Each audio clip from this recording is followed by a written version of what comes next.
Buongiorno da Torri del Benaco. Io partirei da qui per farvi vedere il centro storico. Questo è il porticciolo, guardate che carino. Di là poi arriva anche il traghetto, quindi potete arrivare qua col traghetto. Io sono Stefano, abito a Desenzano al Garda e oggi vi faccio vedere il centro di Torri del Benaco. Qui c'è il castello e all'interno è visitabile. Hanno ricreato un museo etnografico, quindi un po' della cultura, della storia del posto, e dedicherò un video specifico, quindi ora vi faccio vedere soltanto l'esterno, poi andiamo a vedere il centro, e da lì c'è l'entrata. Guardate il colore dell'acqua, sembra verde smeraldo, con queste barchette tutte colorate, è una favola. Bellissimo. A me piace molto questa parte medievale, sembra un film, ma poi vedrete anche il perché. Ci sono alcuni punti storici di cui vi parlerò del 1300-1400, guardate.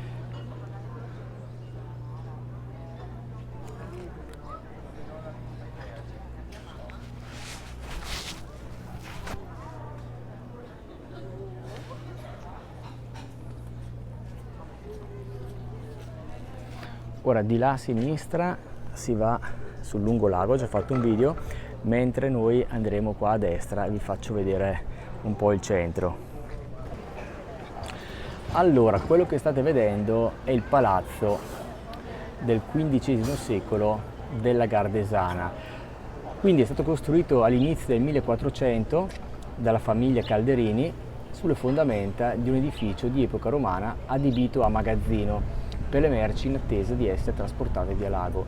Viene presto ceduto alla Repubblica di Venezia, che prende il possesso del lago di Garda nel 1405 e questo palazzo diviene sede delle riunioni del Consiglio della Gardesana dell'Acqua, che era la massima espressione della vita civile della riviera in età veneziana.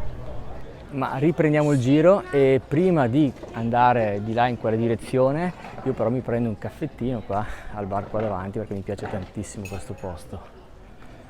Il biscotto a forma di cucchiaio è carino però,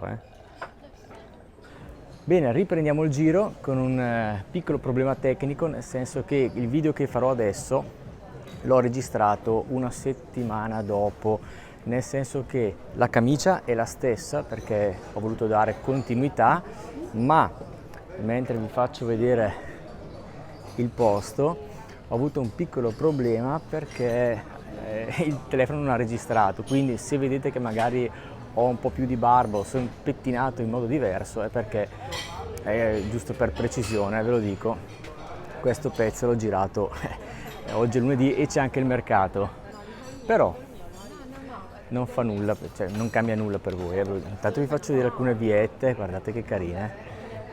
Là in fondo c'è il lungolago e questi fiori che qui sul lago li vedete spesso, vedete? Questi sono i Bonville, tanto qua fanno la foto. Questi sono i Bonville e intanto che passano questi è un fiore, il Bonville, che è stato scoperto in Brasile, intanto vi faccio vedere, nel 1768 circa, durante una spedizione, e Bonville è il nome dell'ufficiale della spedizione, ma in realtà quel fiore l'aveva trovato l'amante, infermiera, accompagnatrice di, faccio vedere anche gli ombrelli, l'amante e accompagnatrice del botanico che si chiamava Philippe Comson. Questo è un po' tutto il giro di questi fiori. Qui in centro faccio una breve pausa e vi faccio notare anche, è interessante, questa torre, la torre dell'orologio. Adesso, carina anche naturalmente questa struttura, è moderna, no? Questo militare, però guardate questa torre. Adesso mentre io vi faccio vedere la torre, io vado a leggere qualche indicazione qui e mentre io vi racconto quello un po' riassunto di quello che sto leggendo qui, vi faccio vedere la torre. Allora, questa torre di guardia è nata nel periodo scaligero, tra il XIII e il XIV secolo, aveva funzioni militari ed è sempre stata protagonista della vita politica, economica e sociale di Torri del Beneco. Ora vi spiego il perché. Come dicono qua, tutto ciò testimoniato dagli affreschi che ancora si possono notare sulla facciata. Il primo grande restauro è stato fatto nel 1551-52 e determina il passaggio da torre da funzione militare a politico-amministrativa. Infatti fu costruito il revolto al piano terra per conservare i proventi delle decime. In queste occasioni di adunanze si riunivano, convocati da 3 rintocchi della campana grande, il consiglio dei 24 capofamiglia e quello più ristretto dei 6, per discutere dell'amministrazione del paese.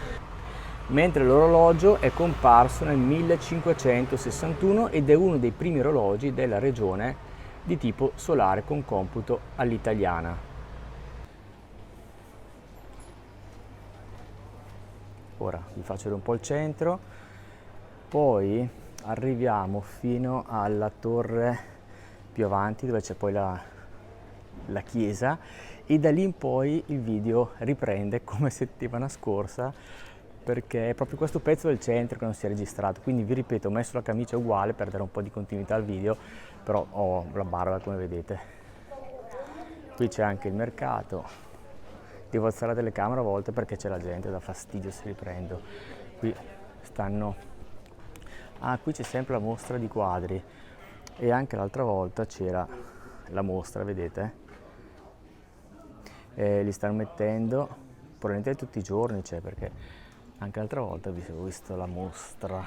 Andiamo a vedere un po' il mercato, se vi interessa. Oggi è lunedì, qui a Torri del Beneco, il lunedì c'è il mercato, lunedì mattina.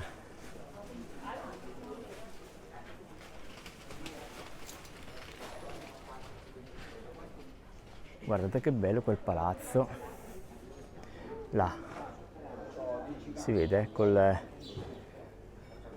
il terrazzino di legno sopra e questo terrazzo con queste colonnine stile un po' cos'è, romano, greco. Qui pieno di, vedete, bar ovunque. Ora qui hanno messo gli ombrellini anche qua, l'altra volta non c'erano.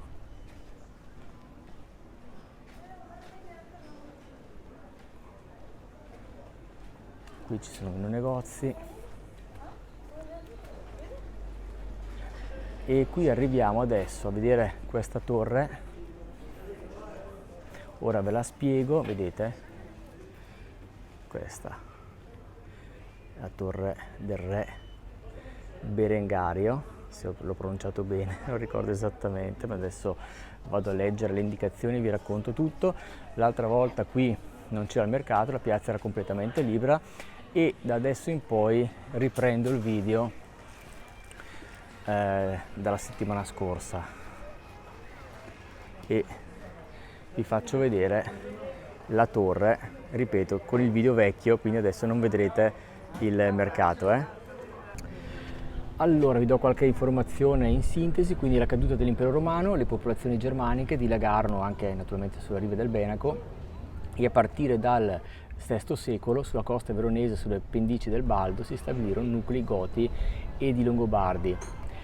E Torri allora dipendeva da Garda, amministrata da un gastaldo, cioè da un fattore del re, e nel VII secolo arrivarono i Franchi, e all'inizio del X secolo, provenienti dalle steppe dell'Europa orientale, arrivarono gli Ungari, che misero a ferro e fuoco poi i paesi della Pianura Padana. Quindi allora il re d'Italia Berengario I dispose che tutti i centri abitati provvedessero a cingersi di mura, e qui poi nasce appunto questa torre di difesa. Qui sempre nella piazza, come vi ho anticipato prima, avete questa chiesa parrocchiale da visitare anche all'interno, naturalmente è un luogo sacro, e con questa magnifica vista. Di là c'è tutta la passeggiata che continua fino alle spiagge di Torri del Beneco e ho già fatto un video per parlarvene. Io con questo meraviglioso panorama vi saluto, vi ringrazio per aver visto il video fino alla fine e ci vediamo in un prossimo video.